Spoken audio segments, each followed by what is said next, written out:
karaan no, agdaan na tuning mini lansa. Pintala na sad siya mga kasprakatak. So mo ni yang Kamaruti na mga lansa o kani siya kini ang passenger boat, barko malaki no. Yo mga kaspraki, nana dito deres balay no, ganina ra wala ko ka vlog og tiwas mga kasprakatak.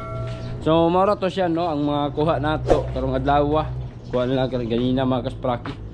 Medyo mahal jud Japon ang kilo no. So good for para sa mga mangingisda mga kaspraki. Maayo kay para sa ilaha. Then siyempre medyo bugat-bugat pod sa mga mamalitay kay maggahin pa man sila og oras no, mugugol pa sila pila ka oras para mapahali nila tong mga isda. So sa mga mananagatsad siyempre nag-google sad sila pila ka oras pinaabot dito sa lawod nga makaarya niya. Kuan pa sila, naghatag pa sila og kanana ang singalan ning ila pang gibuhis buhay, nagbuhis buhay pa sila no sa pagdakop atong mga isda. Anya siyempre napoy kahago, tugnaw, ulan no, kami dinhi ulan man gabi mao pa na giatubang gisagubang sa mga mangingisda mga kasprakatak mo ng patas-patas rapod. So mo to ang presyo 140 ang kilo sa ilahang baligya mga kasprakatak, sa ilahang mga isda, mga bahin nila no. Manang ana rapod timbang-timbang rapod mga kasprakatak.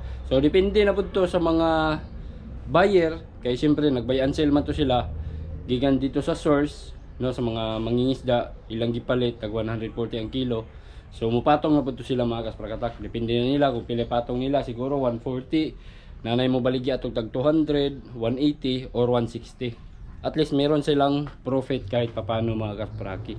So yun na ra ang dula no sa pagnegosyo og isda mga kasprakatak. O sa mga operators and owners po sa mga lansa mga kaspraki nagadepende ra pud na sa kuha no. Kung daghan og kuha mas maayo kay mas dako og ginansya. Ilabi na yung mga expenses mga kaspraki no, kailangan man gyud mga mabawi nimo ng expenses sa pag ano pa lang nimo paglaod nimo nagasto na ka og krudo, mga bugas para sa mga tao. So mo to nya katong kuha agabi mga kasprakatak sa dos, medyo doon na to siya ginansya gamay kay taas-taas ra mo pud ang presyo. Ay nanara. Then karon mga kasprakatak, update lang muna nako no sa mga mini fishing boat nga gipahimo nato mga kasprakatak. Kini siya mga kaspraki is ang katuning karaan no, agdaan na tuning mini lansa. Gi-repair lang nako mga kasprakatak. So wala na ako na vlog ang mga pagtrabaho nako ani kay medyo kuan man malangan na ta. So ako siyang gibutangan og barandilyas balik mga kaspaki kay itong una natanggal man nya gipintalan ako diri sa ibabaw. So mo na siya ang finished product sa Kamaruti. Yung pintal sa Kamaruti medyo okay pa man siya, wala ra man trapuhan lang siguro na para mawala ng mga abog-abog ya. Okay ra, wala ra man siya nag-fade. Unya diri mga kaspraki kini ato ang lansa yun mismo no. Ako na ni siyang gipintalan. Ipintalan ako ni siya mga kasprakatak. Dayon mukrak man, mukrak na makrak labi nang maigos init sama karon no, naigo na sa init. Kuha na po natin, di na po ni mahibawan niya dapit na na po yung mukrak. So mag-epoxy na po ta sama ni ini mga kaspraki. Ako na siyang ang iyang crack, ako siyang gisamaran gamay og grinder no, gilihaan ako gamay tapos gibatak na ko og epoxy balik para makuan. Diri mga kaspraki medyo dako-dako gitong buho diri. Ako ra pod siyang taplakan og tabla or isa kahoy para matapakan. Dili aron naray masalod ba inigbatak na to sa epoxy. So mo na ni siya. Iilihan na nato ni siya mga kasprakatak. Tapos na po dai ni ihang kuan, humanan na sa dai ni ihang kinini ang pintura no sa ibabaw. Nya diyan na siya engine mga kaspraki og para sa timon niya servo. Ano ni ako na nataod ang iyang engine raw.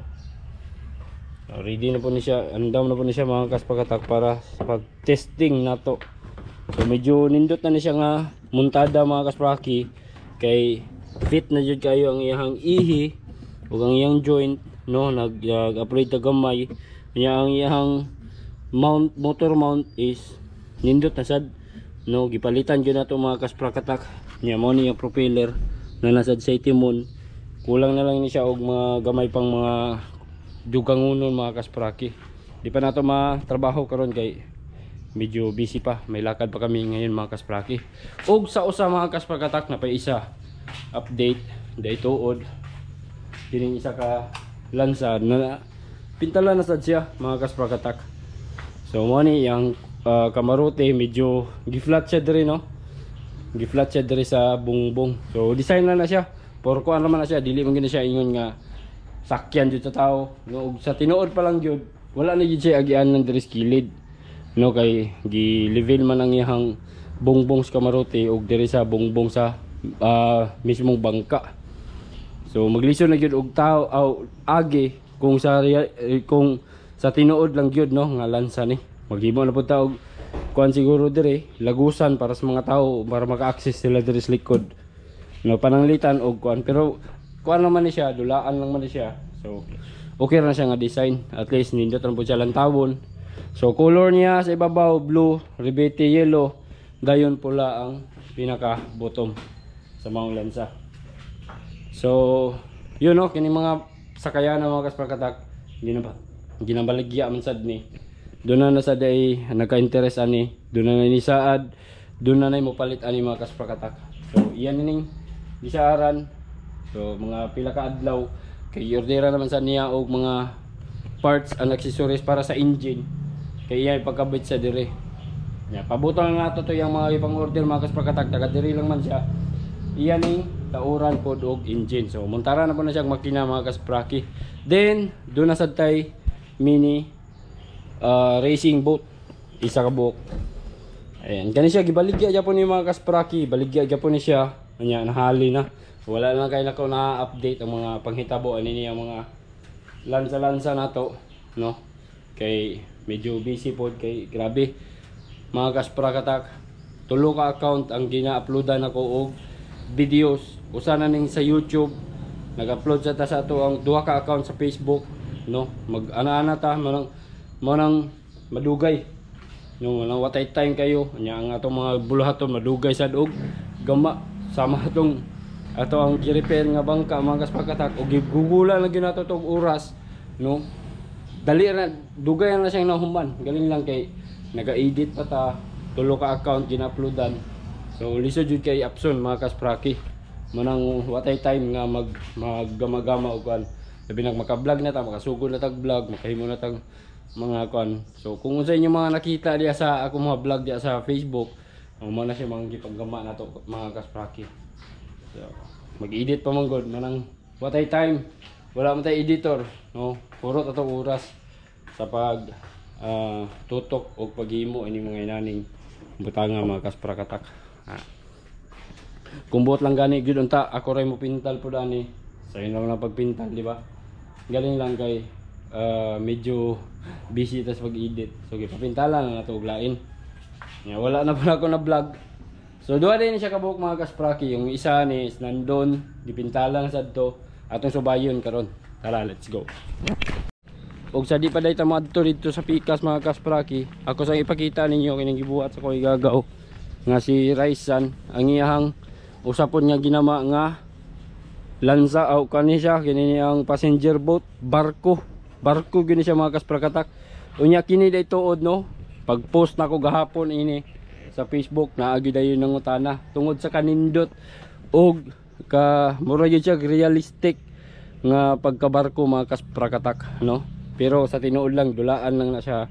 I-update lang muna ako ani, pag post nako gahapon sa Facebook, naagi dayon nang utana og tagpila gud aw kung ibaligya ba ni. So gireplyan na sad nako nga baligya gid siya pero sold na, no. So shout out sa akong amigo nga nadia sa Chicago, USA, no, taga basta na siya diya ang lugar ha. So siya gyud ang nakapalit niining barkuha mga kaspraki. So gwapo na gyud siya no, nindot na gyud siya kay ilang taon, dili lang gyud kay dili ra kay ingon niya kana na ang masunod gyud kay nato ang realistic ba. Pero kung tan-aw nato diri mga kaspraki, palayo lang ana, nindot gyud siya no. Nya ang nakanindot ani mga kasprakatak, gibutangan sad siya og winch diri sa dulong no. Mo ni siya mo bira sa angkor, kay do naman sad ni siya angkor mga kasprakatak no. Mutuyok ni siya i-remote Japon, remote control Japon ni siya mga kaspraki. Kini niyang winch mutuyok gyapon na siya ha, tuyok dayon. Ang ubang parts dito oda ni dumating na yung ibang parts. So meron pa rin hinihintay mga kasprakatak. Pag maikabit na yun lahat ay makapag-trial na natin na tayo dito at makita natin kung ano yung estado niya pag nasa tubig na mga kasprakatak. So intay-intay lang kayo, i-update natin to mga kasprakatak no, sa pag-trial nito. So wala pa'y buho, wala pa'y propeller, naabot na tong uban aning kuan mga parts niya. Then doon na sa isa gibitay oh, di ba? Gawa ra gyapon ini Raisan mga kasprakatak. So ready na pud ang iyang palatik nga na nakasulod na. Gipangordera na sad ni og mga makina. Dali ra kayo ang paggama, dali ra gyud kay nila ang paggama, og buot lang gyud mga kasprakatak, usa ra ka adlaw, di gani kabtag adlaw ang paghimo ini. Galing lang dito malangan sa mga parts and accessories, kay kung order pa ta sa Shopee ra man gyud palito no, sa mga gustong sa mga nangita dayo mga motor sa Shopee ra ninyo pangitaa. No, may bawaan sa ninyo kung mga pilay gastoon. No, ako i-share sa inyo sa Shopee ra mapalit ang mga motor, remote control, mga servo sa Shopee ra. Oh. Diara, then i-search lang ninyo mga RC boats, accessories. No, diya makita ninyo kung pilay magasto. Pagkaingon yun mo, di po day basta-basta. Mahala mo po day kayo. O mo ni siya mga kaspraki. So katong isa atong adtuon dito pikas, pakiton naman ako kung saan yung itsura ato karon. Gipintalan naman sad do. Manan, tara, let's go. So yun mga kaspraki, ito na yung sinasabi ko sa inyo na yung isang bangka na pinapinturahan natin mga kasprakatak. So murag gipintalan gini karon ba? O basa-basa pa. Nya mo na ni ihang resulta karon mga kasprakatak no. Guwapo na. Nya dungagan pa ni siya og yellow diri rebite. Doon na pa na siya rebite kay mo request sa ato ang buyer. So shout out nga pala kay Sir Eric no, isa siyang Coast Guard. Bumili siya nito. Then yun nga sinabihan na niya tayo na kailan ba ito matatapos kasi uuwi daw siya sa kanila. So itong bangka na to mga kasprakatak, binili niya ito pala para ibigay niya sa kanyang anak mga kaspraki. So ano, nasa malayo kasi siya na destino no, malayo sa kanilang lugar mismo yung kung saan siya naka-assign ngayon. Nya uuwi man siya, walang iyang gipadali. So sana maabutan niya to sa pag-uwi niya mga kasprakatak para matesting po niya. Okay, so ayan, meron ding isa dito mga kaspraki na racing boat din, isa din gawa din ito ni Boss Nanoy, color yellow. Napakaangas din ito mga kasprakatak, malapad, malaki no, makinis na din mga kaspraki. Wala pa nigi pa kanday, di pa kasi inyong makinis jud niya. Giordiran sa ni og engine no para matesting. Ayan no, site to na to, bagay yun no, angay yun tanan mga kaspraki. Alright, napakaganda no, pati itong bangka natin no, napakaganda ng kulay na napili natin mga kasprakatak. Ano lang siya, enamel Triton, ito lang yung kulay niya Triton enamel lang. So ganito lang yung kulay mga kaspraki na ginamit natin. Hindi naman siya palaging nakababad sa tubigan, kaya okay lang kahit mga mura lang na pintura yung gagamitin natin mga kaspraki. Ang maganda, ang kalalabas niya is makinis pa rin naman. Tingnan nyo mga kaspraki, Lahat yan enamel Triton, kahit yung puti. Tapos meron ding yellow dito, naka-enamel din. Ayan, Triton pa rin yan. So makinis naman siya, no? Makintab naman, no? Kung titingnan natin dito, 'di ba? So napakaganda mga kasprakatak. All right. So yun lang, no? Yung update natin dito sa mga bangka na pinagawa natin kay Boss Nanoy. So ito na yung isa. Tapos yung isa nandun sa bahay. Tapos yung barko ni Raisan, kumbaga tatlo sila ito, pero puros na yun, sold na lahat yan. Katong isa nga gi-repair nako is di na to baligya, no? Kuan na to nako, dula-dulaan to nako. Kay giordiran sa to nako mga makina, sarili ra na akong pera para naputay dulaan mga kaspraki. Then ito siguro, pero ito mga kaspraki, ito kay Boss Nanoy, ginawa din niya to para meron po siyang paglalaruan. O depende po kung naay ganahan mo palit, depende rin niya sa sabot, no? Matestingan naman testingan sa niya padagan, pa-ordiran pa niya sa tuwa og mga engine, mga accessories para sa kaning bangka.